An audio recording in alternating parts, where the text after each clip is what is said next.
Okay so higher purpose of life so ਇਹਦੀਆਂ ਤਿੰਨ ਸਟੇਜਾਂ ਗੁਰੂ ਸਾਹਿਬ ਨੇ ਡਿਫਾਈਨ ਕੀਤੇ ਮੈਂ ਸਿੱਖ ਧਰਮ ਦੇ ਬੇਸ ਤੇ ਬੋਲ ਦਿੰਦਾ ਬਿਕੋਜ਼ ਮੈਨੂੰ ਉਹਦਾ ਜ਼ਿਆਦਾ ਪਤਾ ਸੋ ਵੈਸੇ ਵੀ ਫਿਲੋਸੋਫੀਕਲ ਐਸਪੈਕਟ ਤੇ ਕੀ ਆ ਪਰਪਸ ਆਫ ਲਾਈਫ ਕੀ ਆ ਸੋ ਸਟੇਜ ਆਪਣੀਆਂ ਸਟੇਜ ਆ ਆਪਣੀ ਸਟੇਜ 1 ਜਿਹੜੀ ਹੈਗੀ ਆ ਉਹ ਬੇਸਿਕਲੀ ਹੈਗੀ ਆ ਕਿ ਜਿਹੜੀ ਆ ਬਾਡੀ ਆਪਣੀ ਇਹਨੂੰ ਆਪਾਂ ਨੇ ਜਿਉਂਦੇ ਰੱਖਣਾ ਫਿਜ਼ੀਕਲ ਆ ਉਹ ਸਾਰਾ ਕੁਝ ਤੇ ਸਾਰੀ ਜਦੋਜਹਿਦ ਜਿਹੜੀ ਆ ਆਪਾਂ ਘਰ ਖਰੀਦਦੇ ਆ ਘਰ ਮੌਰਗੇਜ ਪੇ ਆਫ ਕਰਦੇ ਆ ਕੰਮ ਤੇ ਜਾਂਦੇ ਆ ਪੈਸੇ ਲਿਆਉਂਦੇ ਆ ਉਹ ਪ੍ਰੈਡੋਮੀਨੈਂਟਲੀ ਆਪਾਂ ਆਪਣੇ ਆਪ ਨੂੰ ਬਚਾ ਕੇ ਰੱਖਣਾ ਪੁਰਾਣੇ ਜ਼ਮਾਨੇ ਵਿੱਚ ਆਪਾਂ ਤੀਰ ਮਾਰ ਕੇ ਜਾਨਵਰ ਨੂੰ ਮਾਰ ਕੇ ਲਿਆਉਂਦੇ ਸੀ ਅੱਗ ਬਾਲ ਕੇ ਉਹਨੂੰ ਰੋਸਟ ਕਰਕੇ ਖਾ ਲਿਆ ਪੁਰਾਣੇ ਜ਼ਮਾਨੇ 'ਚ ਬਹੁਤ ਪੁਰਾਣੇ ਜ਼ਮਾਨੇ 'ਚ ਰਾਈਟ ਉਦੋਂ ਵੀ ਆਪਣੀ ਸਟੇਜ 1 ਦੀ ਲਾਈਫ ਸੀਗੀ ਆਪਾਂ ਨੇ ਫਿਜ਼ੀਕਲ ਆਪਣੇ ਆਪ ਨੂੰ ਜਿਉਂਦੇ ਰੱਖਣਾ ਇਹ ਪਹਿਲੀ ਪਰਪਸ ਆਫ ਲਾਈਫ ਆ ਇਹ ਲੋਅਰ ਪਰਪਸ ਆਫ ਲਾਈਫ ਆ ਵੀ ਤੁਸੀਂ ਜਿਉਂਦੇ ਰੱਖਣਾ ਲੇਕਿਨ ਇੱਕ ਟਾਈਮ ਜ਼ਿੰਦਗੀ 'ਚ ਐਸਾ ਆਉਂਦਾ ਜਦੋਂ ਤੁਹਾਡੇ ਕੋਲੇ ਇਨਫ ਹੋ ਜਾਂਦਾ ਕਿ ਤੁਸੀਂ ਆਪਣੀ ਫਿਜ਼ੀਕਲ ਲਾਈਫ ਨੂੰ ਜਿਉਂਦੇ ਰੱਖ ਸਕਦੇ ਹੋ ਆਪਾਂ 15-17 ਡਾਲਰ ਤੇ ਕੰਮ ਕਰੀਏ ਤਾਂ ਆਪਾਂ ਆਪਣੇ ਫਿਜ਼ੀਕਲ ਨੂੰ ਕੈਨੇਡਾ ਦੇ ਵਿੱਚ ਆਪਾਂ ਜਿਉਂਦੇ ਰੱਖ ਸਕਦੇ ਹਾਂ ਜੇ ਇੱਕ ਬੰਦਾ ਕੋਈ 17-18 ਡਾਲਰ ਤੇ ਕੰਮ ਕਰ ਲਵੇ ਉਹ ਆਪਣੇ ਆਪ ਨੂੰ ਜਿਉਂਦਾ ਰੱਖ ਸਕਦਾ ਕੈਨੇਡਾ 'ਚ ਵਧੀਆ ਨਹੀਂ ਹੋਊਗਾ ਪਰ that's okay they can survive ਹੁਣ ਜੇ ਮੈਂ 25-30 ਡਾਲਰ ਮੈਨੂੰ ਘੰਟੇ ਦੇ ਮਿਲਣ ਲੱਗ ਜਾਂਦੇ ਆ ਤਾਂ ਇਹਦਾ ਮਤਲਬ ਆ ਕਿ ਮੈਂ ਉਸ ਫਿਜ਼ੀਕਲ ਲਾਈਫ ਨਾਲੋਂ ਹੁਣ ਮੈਨੂੰ ਕੁਝ ਹਾਇਰ ਲੈਵਲ ਦੀ ਜ਼ਿੰਦਗੀ ਜਿਉਣੀ ਪੈਣੀ ਆ ਉਹ ਫਿਰ ਆਉਂਦੀ ਹੈਗੀ ਆ ਸਟੇਜ 2 'ਚ ਉਹਦੇ ਵਿੱਚ ਤੁਸੀਂ ਆਪਣਾ ਜਿਹੜਾ ਤੁਹਾਡਾ ਮਾਈਂਡ ਆ ਜਾਂ ਜਿਹਨੂੰ ਤੁਸੀਂ ਕਹਿ ਸਕਦੇ ਮੈਂ ਦਿਲ ਦੀ ਸੋਚ ਰੱਖਦਾ ਮੈਂ ਦਿਲ ਰੱਖਦਾ ਉਹਦੇ 'ਚ ਤੁਸੀਂ ਉਤਰਦੇ ਹੋ ਤੁਹਾਨੂੰ ਐਕਚੁਅਲੀ ਇਹਦੇ 'ਚੋਂ ਨਿਕਲ ਕੇ ਇਹਦੇ 'ਚ ਆਉਣਾ ਪੈਂਦਾ ਇਹਦੇ 'ਚ ਆਉਣ ਵਾਸਤੇ ਤੁਹਾਨੂੰ ਆਲਟ ਕੰਪੈਸ਼ਨ ਆਰਟ ਦਾ ਮਤਲਬ ਹੈਗਾ ਪੋਇਟਰੀ ਡਰਾਮਾ ਮਿਊਜ਼ਿਕ ਇਹ ਸਾਰੀਆਂ ਚੀਜ਼ਾਂ ਇਹ ਆਰਟ ਦਾ ਮਤਲਬ ਇਹ ਆ ਰਾਈਟ ਕੰਪੈਸ਼ਨ ਫਿਰ ਆਂਦਾ ਕਿ ਤੁਸੀਂ ਆਪਣੇ ਆਪ ਨੂੰ ਇੰਟੈਲੈਕਚੁਅਲ ਜਿਹੜੇ ਬੰਦੇ ਆ ਉਹਨਾਂ ਨਾਲ ਤੁਹਾਡੀ ਸੰਗਤ ਹੋਣੀ ਚਾਹੀਦੀ ਹੈ ਇੰਟੈਲੈਕਚੁਅਲ ਬੰਦੇ ਆ ਜਿਹੜੇ ਨਾਰਮਲ ਬੰਦੇ ਨਹੀਂਗੇ ਇਹ ਨਹੀਂਗਾ ਵੀ ਮੇਰਾ ਕਬੀਲਾ ਬਹੁਤ ਆ ਤੇ ਮੇਰੇ ਚਾਚੇ ਤਾਏ ਮਾਮੇ ਮੈਂ ਉਹਨਾਂ ਦੇ ਵਿੱਚ ਹੀ ਸਾਰੀ ਜ਼ਿੰਦਗੀ ਕਰਾਂ ਨਾ ਉਹ ਕਹਿੰਦੇ ਬਾਹਰ ਨਿਕਲੋ ਉਹ ਜਿਹੜੇ ਆ ਉਹ ਇੱਥੇ ਆਣਗੇ ਤੁਹਾਡੇ ਜਿਹੜੇ ਫੈਮਿਲੀ ਰਿਲੇਸ਼ਨਸ ਆ ਜਿਹੜੀ ਸੈਕੰਡ ਸਟੇਜ ਆ ਇੱਥੇ ਜਿਹੜਾ ਰਿਲੇਸ਼ਨਸ਼ਿਪ ਆ ਉਹ ਬੁੱਧੀਜੀਵੀਆਂ ਨਾਲ ਆ ਬੰਦੇ ਜਿਹੜੇ ਹਾਇਰ ਲੈਵਲ ਦੀ ਸੋਚ ਰੱਖਦੇ ਆ ਜਿਹੜੇ ਡਿਫਰੈਂਟ ਸੋਚਦੇ ਆ ਜਿਹੜੇ ਤੁਹਾਡੇ ਮਨ ਨੂੰ ਸ਼ਾਂਤ ਕਰਦੇ ਆ ਜਿਹੜੀਆਂ ਚੀਜ਼ਾਂ ਨਾਲ ਤੁਹਾਡਾ ਸ਼ਾਂਤ ਹੁੰਦਾ ਜਿਵੇਂ ਸਮੁੰਦਰ ਦੇ ਕਿਨਾਰੇ ਵਾਕ ਕਰਨੀ ਸਮੁੰਦਰ ਦੇ ਕਿਨਾਰੇ ਜਿਹੜੇ ਬੰਦੇ ਇਸ ਸਟੇਜ 'ਚ ਨਹੀਂ ਨਿਕਲਦੇ ਇੱਥੇ ਨਹੀਂ ਆਉਂਦੇ ਉਹਨਾਂ ਵਾਸਤੇ ਸਮੁੰਦਰ ਦੇ ਕਿਨਾਰੇ ਵਾਕ ਕਰਨੀ ਬੇਵਕੂਫੀ ਆ ਉਹ ਕਹਿਣਗੇ ਜੇ ਤੂੰ 4 ਘੰਟੇ ਸਮੁੰਦਰ ਦੇ ਪਹਿਲਾਂ ਤਾਂ ਤੂੰ ਕਾਰ ਡਰਾਈਵ ਕਰਕੇ ਸਮੁੰਦਰ ਲੱਭਿਆ ਫਿਰ ਤੂੰ ਕਹਿੰਦੇ ਪਾਰਕਿੰਗ ਦੇ $40 ਦਿੱਤੇ ਫਿਰ ਤੂੰ ਕਹਿੰਦੇ ਸਮੁੰਦਰ ਦੇ ਕਿਨਾਰੇ ਤੁਰਿਆ ਕਹਿੰਦਾ ਜੇ ਤੂੰ 6 ਘੰਟੇ ਕੰਮ ਕਰ ਲੈਂਦਾ ਤਾਂ 150 'ਚ ਤੈਨੂੰ ਦਿਹਾੜੀ ਪੈ ਜਾਂਦੀ ਤੇ ਤੂੰ ਸਿਆਣਾ ਕਿ ਮੈਂ ਸਿਆਣਾ ਕਹਿੰਦਾ ਮੈਂ ਤਾਂ ਕੰਮ ਕਰਕੇ 150 ਲੈ ਆਇਆ ਤੂੰ ਕਹਿੰਦਾ $50-60 ਖਰਚ ਕਰਕੇ ਕਹਿੰਦਾ ਵਾਕ ਕੀਤੀ ਜਿਹੜਾ ਇਸ ਸਟੇਜ 'ਚ ਬੰਦਾ ਉਹ ਇਸ ਸਟੇਜ ਦੇ ਬੰਦੇ ਨੂੰ ਬੇਵਕੂਫ ਸਮਝਦਾ ਸਮਝਿਆ ਨਾ ਆ ਜਿਹੜੀਆਂ ਚੀਜ਼ਾਂ ਹੁਣ ਜੇ ਆਪਾਂ ਦੇਖੀਏ ਇੱਕ ਪਾਸੇ ਆਪਾਂ ਕਹਿ ਸਕਦੇ ਹਾਂ ਵੀ ਮੈਂ ਇਹ ਸਮਝਣਾ ਚਾਹਨਾ ਵੀ ਮੇਰੇ ਗੁਰੂ ਨੇ ਲਿਖਿਆ ਕੀ ਆ ਜਪਜੀ ਸਾਹਿਬ 'ਚ ਤੇ ਮੈਂ ਥੋੜਾ ਜਿਹਾ ਬੈਠ ਕੇ ਮੈਂ ਟਾਈਮ ਲਾ ਕੇ ਮੈਂ ਪੜਾਂ ਹੁਣ ਮੈਂ 2 ਘੰਟੇ ਪੜਿਆ ਦੂਸਰੇ ਬੰਦੇ ਨੂੰ ਆਪਾਂ ਦੱਸਦੇ ਆ ਵੀ ਮੈਂ ਅੱਜ 2 ਘੰਟੇ ਜਪਜੀ ਸਾਹਿਬ ਪੜਿਆ ਤੇ ਮੈਂ ਇੱਕ ਪੌੜੀ ਸਮਝਣ ਦੀ ਕੋਸ਼ਿਸ਼ ਕੀਤੀ ਮੈਂ ਸਮਝ ਕੇ ਆਪਣੀ ਜ਼ਿੰਦਗੀ 'ਚ ਲਾਣਾ ਉਹ ਕਹਿੰਦਾ ਅੱਛਾ ਕਹਿੰਦਾ ਯਾਰ ਤੂੰ ਤੇਰੇ ਵਰਗਾ ਵੀ ਮੂਰਖ ਨਹੀਂ ਗਾ ਤੁਸੀਂ ਪੁੱਛਦੇ ਹੋ ਵੀ ਕਿਉਂ ਉਹ ਕਹਿੰਦਾ ਮੈਂ 2 ਘੰਟਿਆਂ 'ਚ $50 ਕਮਾ ਲਏ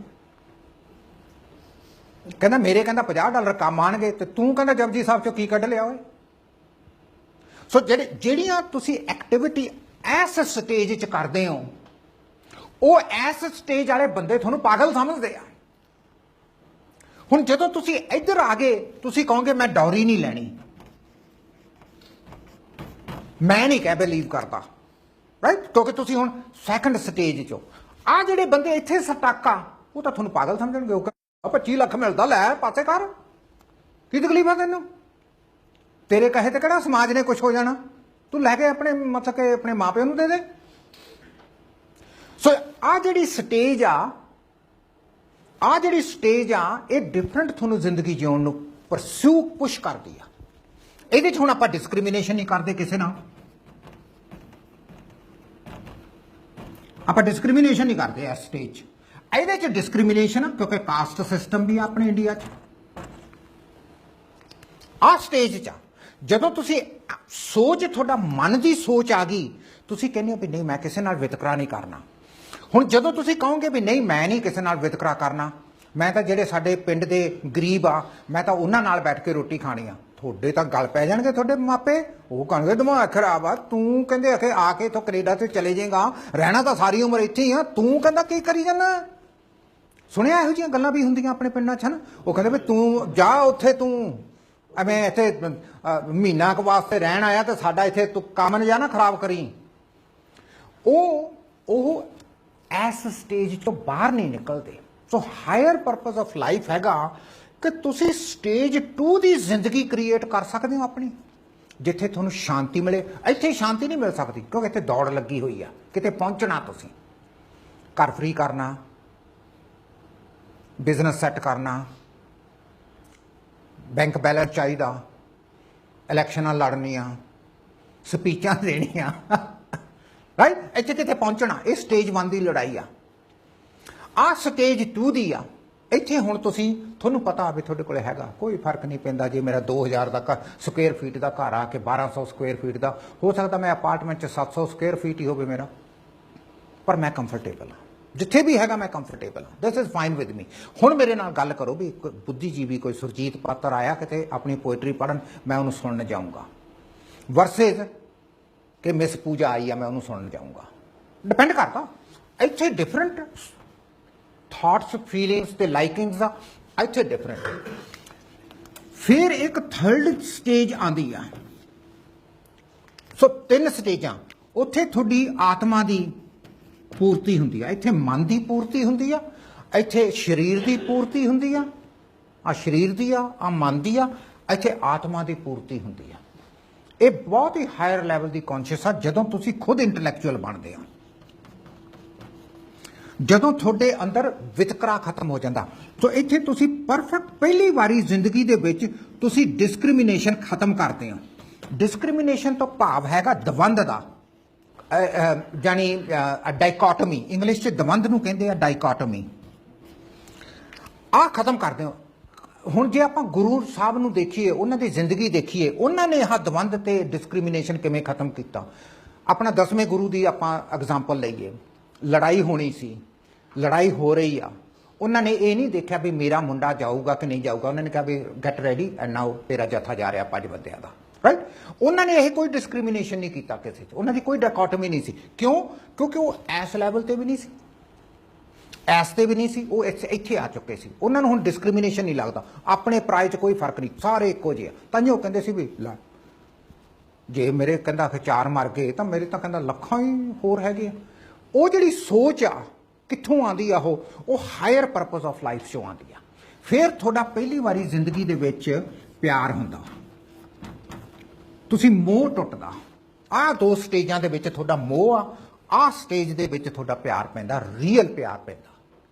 ਕੋਈ ਵੀ, ਚਾਹੇ ਉਹ ਤੁਸੀਂ ਕੁਰਾਨ ਨੂੰ ਪੜ੍ਹੋ, ਚਾਹੇ ਬਾਈਬਲ ਨੂੰ ਪੜ੍ਹੋ, ਚਾਹੇ ਗੁਰੂ ਗ੍ਰੰਥ ਸਾਹਿਬ ਨੂੰ ਪੜ੍ਹੋ, ਚਾਹੇ ਭਗਵਤ ਗੀਤਾ ਨੂੰ ਪੜ੍ਹੋ, ਉਹ ਐਸ ਐਸਪੈਕਟ ਤੋਂ ਲਿਖੀ ਗਈਆਂ ਕਿਤਾਬਾਂ, ਐਸ ਐਸਪੈਕਟ ਤੋਂ।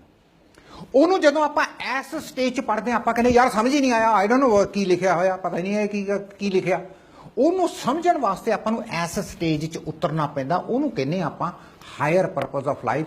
ਬਈ ਇਹ ਵੀ ਕੀ ਹੋਇਆ, ਉਹਦੀ ਪਾਸ਼ ਦੀ ਬੜੀ ਵਧੀਆ ਪੋਇਟਰੀ ਹੈਗੀ ਆ, ਸਵੇਰੇ ਘਰੋਂ ਨਿਕਲਣਾ ਕੰਮ ਤੇ ਕੰਮ ਤੋਂ ਘਰ ਆ ਜਾਣਾ, ਹੈ ਨਾ।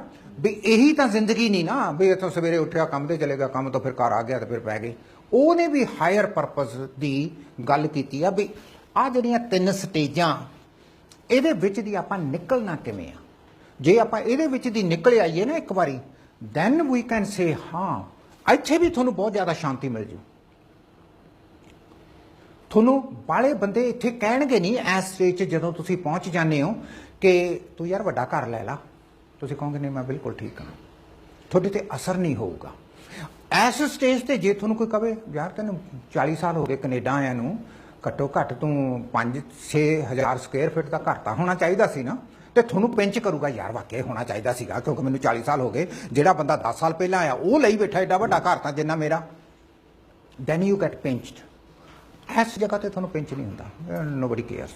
ਇਸ ਜਗ੍ਹਾ ਤੇ ਤੁਹਾਨੂੰ ਹੁੰਦਾ ਵੀ ਕਿਹੜੇ ਬੰਦੇ ਨੂੰ ਸੁਣੀਏ, ਕਿਹੜਾ ਬੰਦਾ ਵਧੀਆ ਗੱਲ ਕਰਦਾ ਤੇ ਤੁਹਾਡੇ ਮਨ ਨੂੰ ਸ਼ਾਂਤੀ ਆਉਂਦੀ ਹੈ। ਇੱਥੇ ਆਪਾਂ ਮਨ ਦੀ ਸ਼ਾਂਤੀ ਦੀ ਗੱਲ ਕਰਦੇ ਆ। ਸੋ ਇਹ ਹਾਇਰ ਪਰਪਸ ਆਫ ਲਾਈਫ ਜਦੋਂ ਆਪਾਂ ਡਿਫਾਈਨ ਕਰਦੇ ਆ, ਉਹ ਬੇਸਿਕਲੀ ਇਹ ਆ ਕਿ ਇੱਥੇ ਆਪਾਂ ਨੂੰ ਇੱਥੇ ਚੁਗਲੀਆਂ ਵੀ ਹੈਗੀਆਂ, ਇੱਥੇ ਹੇਰਾਫੇਰੀ ਵੀ ਹੈਗੀ ਆ, ਚਲਾਕੀ ਵੀ ਹੈਗੀ ਆ, ਫਰੇਬੀ ਵੀ ਹੈਗੀ ਆ, ਕਤਲ ਵੀ ਹੁੰਦਾ, ਇੱਥੇ ਸਾਰਾ ਕੁਝ ਹੁੰਦਾ। ਆਹ ਸਟੇਜ ਦੇ ਵਿੱਚ ਸਾਰਾ ਕੁਝ ਹੁੰਦਾ, ਐਵਰੀਥਿੰਗ ਇਜ਼ ਜਾਇਜ਼। ਇੱਥੇ ਬੇਸਿਕਲੀ ਅਸੀਂ ਸਰਵਾਈਵਲ ਆਫ ਦੀ ਫਿਟੈਸਟ ਕਹਿੰਦੇ ਆ, ਜਿਹਦਾ ਜੀ ਲੱਗਦਾ ਦੱਬ ਲਓ।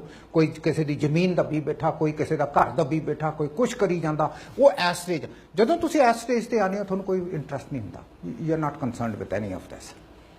ਤੁਸੀਂ ਆਪਣੀ ਇੱਕ ਜ਼ਿੰਦਗੀ ਬੜੀ ਵਧੀਆ ਤਰੀਕੇ ਨਾਲ ਸਹਿੰਦੇ ਹੋ। ਔਰ ਜਦੋਂ ਤੁਹਾਡੇ ਘਰ ਦੇ ਵਿੱਚ ਤੁਸੀਂ ਇਸ ਸਟੇਜ ਤੇ ਜਿਉਂਦੇ ਹੋ, ਫਿਰ ਤੁਹਾਡੀ ਦੌੜ ਪੈਸਿਆਂ ਤੇ ਨਹੀਂ ਹੁੰਦੀ। ਹਾਲਾਂਕਿ ਪੈਸੇ ਚਾਹੀਦੇ ਆ, ਕਿਤੇ ਵੀ ਪੂਰੇ ਗੁਰੂ ਗ੍ਰੰਥ ਸਾਹਿਬ 'ਚ ਇਹ ਨਹੀਂ ਲਿਖਿਆ ਜਾਂ ਕਿਸੇ ਵੀ ਆਪਣੇ ਨੇ ਨਹੀਂ ਇਹ ਨਹੀਂ ਕਿਹਾ ਕਿ ਤੁਸੀਂ ਪੈਸੇ ਨਾ ਕਮਾਓ, ਇਹ ਨਹੀਂ ਕਿਤੇ ਕਿਹਾ। ਉਹਨਾਂ ਨੇ ਕਿਹਾ ਵੀ ਇਸ ਦੇ ਵਿੱਚ ਔਰ ਇਸ ਸਟੇਜ 'ਚ ਫਰਕ ਕੀ ਆ ਪੈਸਿਆਂ ਦਾ, ਕਿ ਇੱਥੇ ਆਪਾਂ ਪੈਸਿਆਂ ਦੀ ਪਕੜ ਕਰ ਲੈਂਦੇ ਆ, ਇੱਥੇ ਆਪਾਂ ਕਹਿੰਦੇ ਆ ਜੇ ਹੈਗੇ ਤਾਂ ਠੀਕ ਆ, ਨਹੀਂ ਵੀ ਹੈਗੇ ਤਾਂ ਉਹਨੇ 'ਚ ਸਾਰ ਲਾਂਗੇ, ਗੱਲ ਹੀ ਮੁੱਕ ਗਈ। So it doesn't make that much of A difference, ਇੰਨਾ ਹੀ ਫਰਕ ਆ। ਸੋ ਜਿਹੜਾ ਹਾਇਰ ਪਰਪਸ ਆਫ ਲਾਈਫ ਆ, ਉਹ ਐਂ ਕਰਕੇ ਆਪਣਾ ਹਾਇਰ ਪਰਪਸ ਡਿਫਾਈਨ ਹੁੰਦਾ ਜ਼ਿੰਦਗੀ ਦੇ ਵਿੱਚ।